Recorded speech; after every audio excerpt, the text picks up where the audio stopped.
સફર નવો છે, રસ્તા નવા છે, સપના મોટા છે, હિંમત નવી છે. સફર નવો છે, રસ્તા નવા છે, સપના મોટા છે, હિંમત પણ નવી છે. આકાશને અડવાનો જુસ્સો રાખજો, કારણ કે ભવિષ્ય હવે તમે તમારા હાથમાં છે. તો હવે પોતાના પ્રતિભાવ રજૂ કરશે ગોહિલ જાનકી. છે વિદાય, ગીત નથી ગઝલ છે વિદાય, દુઃખ નથી કસમ છે વિદાય, પાંદડાઓ ભલે થઈ જશું પણ આ તો એક તરંગ છે વિદાય, આ તો એક તરંગ છે વિદાય.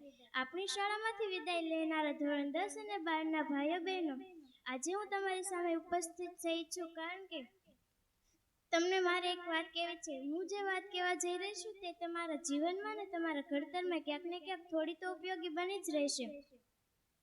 મિત્રો,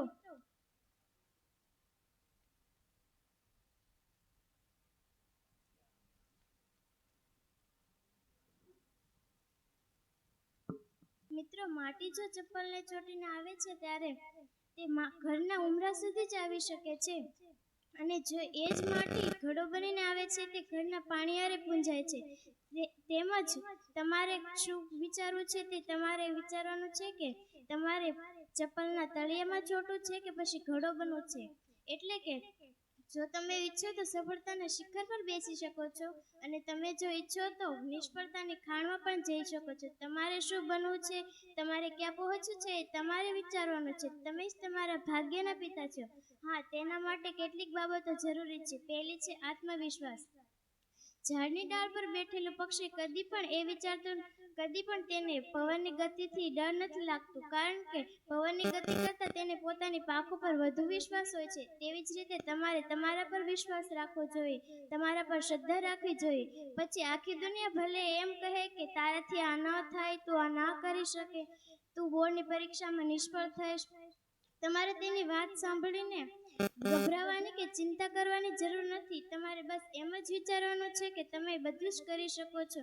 ભગવાને તમને આ બધી કરવાની અને મેળવવાની તમારામાં ક્ષમતા આપી છે, એટલે હંમેશા આત્મવિશ્વાસ રાખવો. બીજી વાત છે હકારાત્મક વિચાર અને પોઝિટિવ થિંક. અંગ્રેજીમાં એક વાક્ય છે, positive attitude is always profitable. મનમાં કદી નકારાત્મક વિચાર ન કરવા કે હું આ ના કરી શકું, હું પ્રથમ નંબર ન લાવી શકું. જો તમે આ વિચાર કરશો તો તમારામાં જે ક્ષમતા છે તે પણ પૂર્ણપણે ખતમ થઈ જશે. એટલે હંમેશા પોઝિટિવ વિચારવું. ત્રીજી વાત છે સખત મહેનત અને પરિશ્રમ. તમે જો ધારો તો તમે ચોક્કસપણે તમારું લક્ષ્ય હાંસિલ કરી શકો છો. અને એવા હું કેટલાય વ્યક્તિનું ઉદાહરણ આપી શકું જેણે પોતાની જિંદગીમાં મુશ્કેલીનો સામનો કરીને સફળતા મેળવી છે. ધીરુભાઈ અંબાણી, જે પેટ્રોલ પંપ પર કામ કરતા હતા અને મોટા થઈને તેમણે રિલાયન્સ કંપનીની સ્થાપના કરી.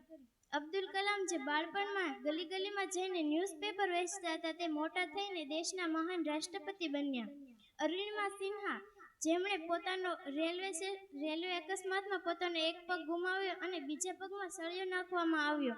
ડોક્ટરે કહ્યું આ દીકરી કદી પણ ઊભી થઈ શકશે નહીં, પણ એ અરુણિમા સિન્હાએ વિશ્વનું સૌથી ઊંચામાં ઊંચું શિખર માઉન્ટ એવરેસ્ટ સર કર્યું.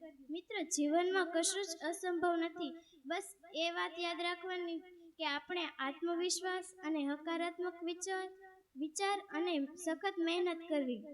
અંતમાં હું એટલું જ કહું છું,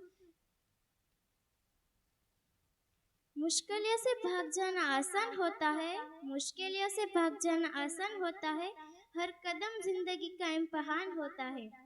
डरने वाले लोगों को कुछ भी नहीं मिलता जिंदगी में, डरने वाले लोगों को कुछ भी नहीं मिलता जिंदगी में, और लड़ने वाले के कदमों में सारा जहां होता है. अस्तु.